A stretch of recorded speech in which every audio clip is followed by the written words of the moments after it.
guys, welcome back to my YouTube channel. How is everybody doing? With everything going on, guys, I just wanted to ask, so if you guys don't mind, let me know how you guys are doing in the comments below. Guys, today's video, as a lot of you guys know already from like my social media such as Facebook, Snapchat, things of that sort, I was in an accident. So I want to talk to you guys a little bit about the accident and what happened in those events. So guys, that was in September 5th. I tried making a video before that. I'm trying making a video like in October, but honestly guys, with the whole injuries that I had, like my brain was just not there. I was like all over the place. I want to be organized to kind of tell you guys the details about what had happened. And then another thing also is that I've gone through a little bit of more things. This video might be a little bit lengthy, guys, so I do apologize.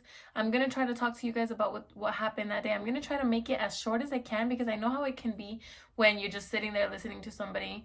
Also, excuse all my tiradero that I have all over, guys. I'm still trying to cope with life right now, okay? So today is December 30th, I believe. So, guys, before I get started with anything else, ¿qué dijo? Before I get started with anything else, guys, I do want to remind you guys that if you are not subscribed yet, remember to click that subscribe button and the bell notification. That way you get notified every single time that I upload a new video. Pero ¿por qué me trabo? Like, what the hell? But yeah, guys, remember to just subscribe, like, comment, share, all those good things. And then if not, just enjoy what you're watching. I hope. Guys, so before I keep going on, guys, I don't want to keep wearing this for the rest of this video. So I just want to inform you guys that I no longer need the neck brace, okay? I no longer need this. I no longer have to wear it. I am free from it. I'll go ahead and explain to you guys when I was able to take it off, all of those things. I just wanted to share with you guys how kind of uncomfortable that was for me when I was having to wear it. And then another thing is I had to wear this brace on my arm, guys, for a while. I think it was for like a month, and then I upgraded to another one that was more extended because obviously they didn't know if my arm was going to be able to extend fully, things of that sort. So I'm going to go ahead and take this one off, guys, because I also graduated already from this one, from this brace. So guys, let me go ahead and get started with what happened, the events that happened the day of the accident. Anyways, guys, so obviously, guys, right now I look a little bit happier. I'm doing a lot better from everything, but I'm gonna kind of start off. So guys, on September 5th, my brother called me and he's like, hey, you should come down to Taos. It's Labor Day weekend. Like, let's go up to the mountains. I had a friend visiting, and he's like, my brother was like, you guys should come down here. We should go ride the four-wheelers, go to a little campground, and have like a little camping day, riding the four-wheelers, doing things of that sort. So I was like, no. That morning, guys, I felt really, really, really weird. Like, I was like, no, dude, I don't want to go. Like, maybe next time. And he was like, come on, dude, you're young. Let's just go. And so I was like, you know what? Let's go. I was like, I'm young. We can do this. Let's go. Let's go have a little bit of fun. It's the weekend. It's Labor Day weekend. You're a homebody. You're always home. Let's do this. Let's go. So yeah, I started driving off there, but I felt like sad, guys. Like, okay, so a lot of you guys know that I do suffer already from depression and anxiety. So that day that I went, the day that I went up there, I was just feeling off. I'm sorry if I keep looking that way, guys. My mirror's right there, so I'm like, hey girl, I'm just kidding. But so the day I was driving up there, I just felt off. Like, it wasn't a day that I felt, what can I say? It wasn't a day that I felt like myself. Like, I was starting to be happy again. I was starting to feel myself, do things like that. But that day was just an off day. Hey Google, volume at 1. So yeah, guys, sorry, I was telling Google to put some background music because I felt like a little off. Hey Google. So guys, that day I was driving up there. I wasn't feeling myself, but I was like, whatever, we're gonna have a good time. We're gonna have a good day. So as I'm driving down there, guys, I'm not gonna lie, guys, I did drink, and I drank quite a bit that day. Don't drink. I'm just kidding. But yeah, guys, I drank quite a bit that day. So on my way over there, I took like maybe, I wasn't driving, okay? I wasn't driving. I wasn't the one driving, guys. But driving up there, I want to say we took about 4 shots. And so when I was driving up there, guys, we got there. I met my whole family. Everybody was there waiting for us. My cousins, my aunts, everybody was waiting for us there. So when I get there, guys, my we started driving. I was already feeling kind of buzzed. Like, it was 99s. And 99s, girl, let me tell you, she cannot hang. So, when I was going up there, I keep saying, take a shot for every single time I say, yo. Ahí le salió lo thug. Way there, I was already feeling buzzed, and I was like, hey guys, can we stop? I need to use the restroom. So I have to use the restroom. So we stopped. We were going to La Junta Canyon. To those of you guys that are from Taos, you guys might know what I'm talking about. Those of you that aren't, you guys don't know. It's a camping site, camping ground, whatever. So when we were up there, I don't remember a lot of things, guys. So I'm gonna try and tell you guys what I remember the most from the accident. So as we're going, we get there, we take some more shots. We were about to start making burgers, and then my brother was like, we went on a ride on the 4-wheelers once, everything was fine right there. And then my brother was like, hey, let's go on another ride. And one of my cousins came up here, and he's like, hey, come to my campsite, come to my campsite. So I was like, let's go. So my brother left, right? And then it was me and the person I was with, and then my other 2 cousins went behind us. So the good thing is that my 2 other cousins went behind us, guys, because basically I was very drunk. I want to say that day we took around 18 shots, and for me, I mean, I can't hang. I can't really hang. So that day when I was driving, I guess like a car was in front of me, right? And I tried passing it on the 4x4 on the 4-wheeler. On the 4-wheeler, and when I tried passing it, guys, I guess there was like a hole, like there was like a ditch. So I guess the back tire hit it, and it flew us. So the person I was with broke his sternum. That's about all the injuries he had. I mean, obviously some face injuries because he scraped, things of that sort. But his sternum was broken. Thank God nothing else happened. Because as far as me, guys, my cousins, when they said that when they were passing by, they were like, oh shit, dude, somebody flipped. They didn't know it was me. So they said that they saw a body laying there, and that they were like, oh, let's go help. So my cousin stopped the motorcycle, I guess. And my cousin actually just told me maybe like 3 weeks ago, he's like, dude, when I found you, you were dead. So to me, that was a little surprising, guys. I was like, what do you mean I was dead? And he's like, so this is my near-death experience. Guys, if I stutter and things like that, I'll explain to you guys why I'm doing that, but just be patient with me, okay? So my cousin said that when he got there, I was dead. My tongue was sticking out, my eyes were open, I was unconscious. That's what he said. I don't know. So what he said is that another truck passed by and they saw them, and then he said that they offered them water, whatever. My cousin's girlfriend splashed water on my face, I guess, and I started reacting, but I started screaming. Like, I was like not myself, because so what happened is, okay, they take me to, they go for an ambulance down there. They're like, okay, we're gonna go pick her up. The ambulance gets there, my brother follows them, because when my brother got there, I just remember seeing my brother's face and him being like, he was like, dude, no, he was like, it's okay. And this is what he told me, because I can't remember a lot of things that happened. I was unconscious. So he said that when he went there, that I was like, it hurts, what's wrong? And that he was like, move your arm. And that I was like, I am moving it. And he's like, move your arm. And then I was like, I'm moving it. And that's when he was like, okay. But I wasn't moving my arm. So he said that I was missing a piece of me, guys, on my arm. So my little brother said that he was like, don't worry, it's okay. It's just a little cut. You're going to be fine. But I was screaming because I was in so much pain. He said that nobody wanted to help him carry me to the car, because obviously, you know, when you fall, something like that, you don't know what's wrong with your neck. You don't know things of that sort.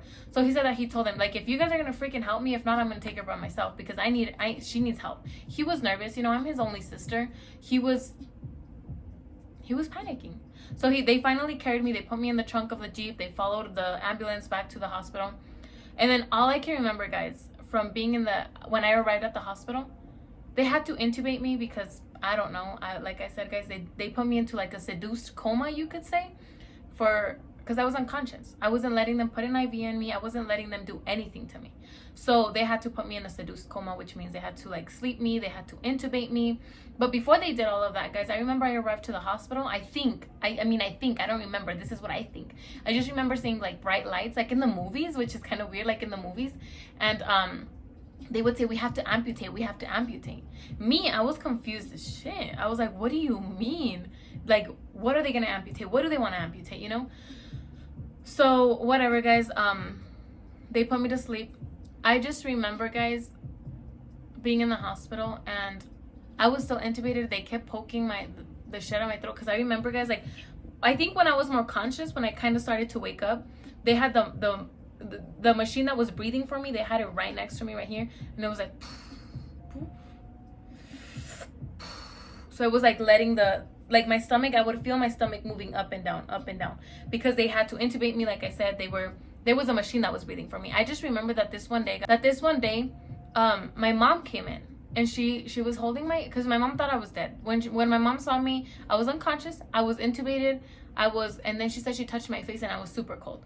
So keep this in mind, when they flew me from Taos to Albuquerque, because they were scared that I was either gonna lose my arm, or the main artery on my arm was gonna pop and I was gonna bleed out and die.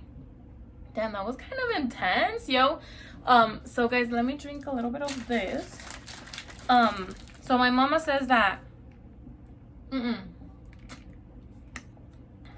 this is a drink from TikTok that I learned, guys, and it's so good.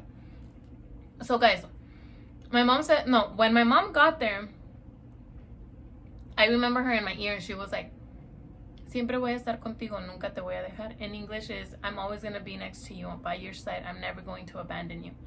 Pero ahorita necesito que si estás viva, muevas tus deditos. If right now, I need you to tell me if you're alive. Move your fingers if you're alive. So she says that I started right away moving my fingers, and teardrops started falling through my eyes. Even though my eyes were closed, I was unconscious.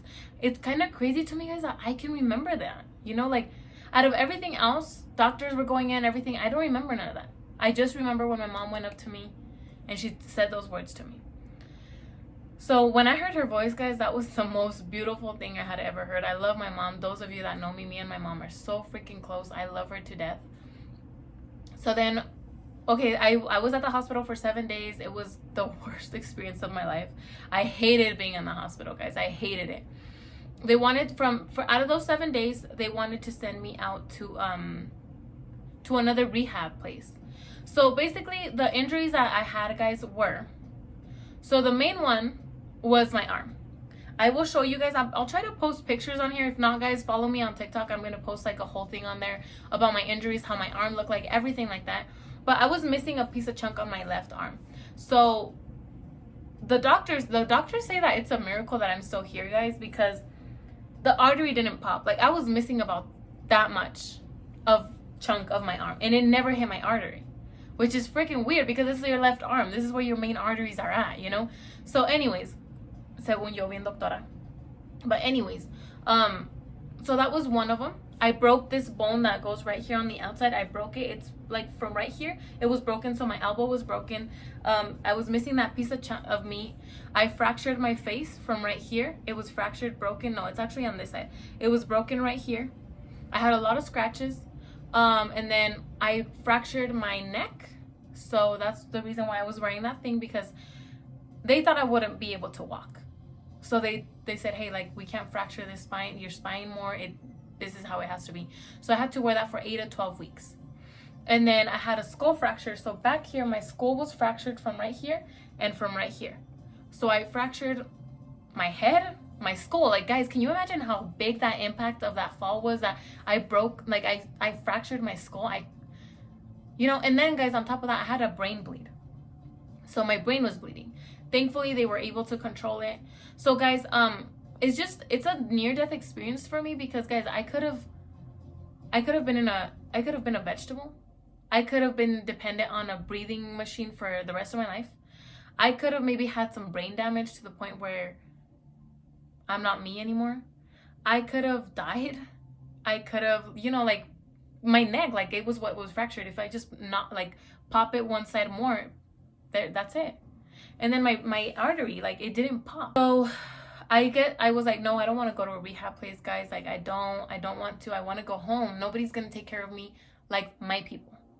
So they let me come home. I had to wear the neck brace for 6 weeks. It didn't even take the 8 weeks. I'm still in therapy, because look, guys, that's all about right there. Right? That's all I can turn on that side. And then for this side, it's a little bit more. but it still hurts a lot, guys. And they said that that's what's gonna happen, because I guess, like, I want to say it's your muscles that atrophy, so they just kind of stay stuck. They get used to being in a certain position, so that helps. Even like to go back on my head, that still kind of hurts. Going forward doesn't hurt that much, but I still have to be careful with the movements, guys. I was on medications for seizures and stuff like that. So right now, guys, I'm still in therapy. I'm still things of that sort. I'm still working with these things. I'm still coping with life because of the brain bleed, guys. I think that I'm still kind of like, I think, I'm no doctor, but this is what I think. I think that I stutter a lot. And I have like long-term and short-term memory loss. So like, let's say I do something yesterday, there's a possibility that I'm not going to remember today until you start telling me like, hey, remember what we did, blah, blah, blah. And I'll be like, oh yeah. But I don't, it's hard for me to remember. It's like a blank space. Like, I've never had this, guys. It's kind of like an amazing experience, you could say. But everything happens for a reason. So those weeks that I got out of the hospital, I had a lot of people, so much support from my family, so much support. But guys, there's those people that don't want you to do good. There's those people that are mean to you. There's those people that put even more stress on you. As weird as that sounds, and those of you that haven't been through like a big injury, you guys might not know what I'm talking about, but it was a lot, guys. I can't even express the emotions that I felt going through that, because people are mean. People can be so mean, guys. So mean. But so, guys, as time was going by, my surgeon, my doctor, was like, hey, it's a possibility that you're still gonna lose your arm. So they wanted to still amputate my arms because it was growing holes. So what she did is I was missing this whole chunk right here, right? And what she did is she grabbed from here and here, and she stretched out my skin and she put it together. But as time was going by, and as I wasn't so swollen, guys, it started to open up and it started building holes in there. So it was a long process. I was scared. I didn't want to lose my arm. Not saying that it's a bad thing, guys, but no, like, learning to be with your arm and then not having it it's traumatic. This whole situation was very, very traumatic for me. So after that, it started closing up, but it wasn't closing up completely, and I was getting so much scar tissue that my arm was like this. I wasn't able to stretch it more than this. This was about as much as I was able to stretch it out. And I was scared. They said that I was only going to get 70% of my movement on my arm back. I'm still fighting for the complete movement. I've obviously progressed and I'm doing better. But yeah, guys. So then time goes by, my doctor calls me and she's like, hey, we're gonna have to do a skin graft on you. If you guys know what a skin graft is, they basically take off skin from another part of your body or from a cadaver and they put it on the area that was affected. So she said, we're gonna take a piece off your left leg and we're gonna put it on your arm. That scared the bananas out of me. I was like, oh my God, like, what do you mean? Like, why do you guys have to do that? So she said, because as time goes by, your arm's just going to start to, the scarring is just going to start to close, and your arm's going to be more stiff. You're not going to be able to extend it out, nothing like that. So I didn't want to go through with it, guys, because I was like, I already have a scar, a big scar on my arm. I'm going to be honest with you guys. I didn't want another scar. But at the end of the day, my best friend talked to me and she's like, yo, you have dreams. You want to become an FBI agent. You want to do all these things and you need to go through with that surgery. So I was like, you know what? Let's do it. So I went through with the surgery, and guys, I am so freaking glad I went through with it. My leg doesn't even look bad. I'll show you guys pictures of what it looks like, because right now I don't think I can really show you guys. Let's see. So I'm wearing Spanx under, guys. So you can kind of see it right here, guys. That's really, yes, guys, I'm a little thick. I've gained some weight. I lost like 15 pounds when I was at the hospital because I was in that induced coma. But now I have gained a little bit of weight through the holidays. And that's that, guys. So I went through a skin graft, through surgeries. I went through a lot of things. I'm still going to physical therapy. I was going to appointments 4 times a week. It was scary. I thought I was going to lose my arm. And then people being mean, some people just don't have empathy for you. And I'm not asking for empathy, you know, but don't be mean to people when they're going through something tough, guys. Be kind. Show the world that there's kindness. show the world that there's still good people out there. And so guys, this video is a little bit lengthy, like I did say. Right now I had to change, well, my mom had to change all of my sheets from, you know, remember you guys, I had white. My mom had to switch everything out because when I was bleeding a lot through my arm that I got discharged, it was, everything here was kind of, the blood was gonna get on my white sheets, everything. So I don't change it to red to match my curtains and stuff. So it doesn't look too bad, but I'm gonna slowly get back into everything, guys. But yeah, guys, that is my story. I hope you guys enjoyed it. If you guys want to know anything else, if you guys have any questions about it and I'm willing to answer, just go ahead and comment down below and I will go ahead and answer. And also, guys, oh, so let me tell you guys, my arm is doing a lot better, guys. Look, it's almost, you could say that it's stretching about fully. So it's doing very, very good. My neck, I'm still working on it. My brain, I'm still trying to catch up with everything. But overall, guys, I had a lot of support. Had a great friends. My friends, guys, when I woke up from my from being like in that coma, you could say, I remember that they gave me my phone, and this was maybe like 3 days after or a day after. I remember checking my phone, and guys, like, people were sending me pictures of that they had with me, saying that they loved me. So many sweet things, guys. And yo, like, I thought I was gonna die because I was like, well, yo, why are you guys sending me all this stuff? I thought I was gonna die. But I'm glad that God is great. I am a strong believer in God, and God is big. He helped me get through this. He gives me the strength. So I am definitely making some changes to my life now, guys. And I am so thankful to those of you guys that really were there for me and supported me through everything. Thank you guys so much. Any little message that you guys would send me, asking me how I was doing, asking me if you guys could come visit me, all those little things meant the world to me. It showed me that you guys cared and you guys were willing to be there for me when I needed it the most. So thank you. Guys, I think that is it for this video. I'm going to try and post pictures. I am going to try and post videos that I've had, things of that sort on here on this video so that you guys can take a look and see. But other than that, guys, that's gonna be it for today's video, and I will see you guys on my next video. You guys have a wonderful new year. I love each and every one of you guys. Take care. Bye-bye.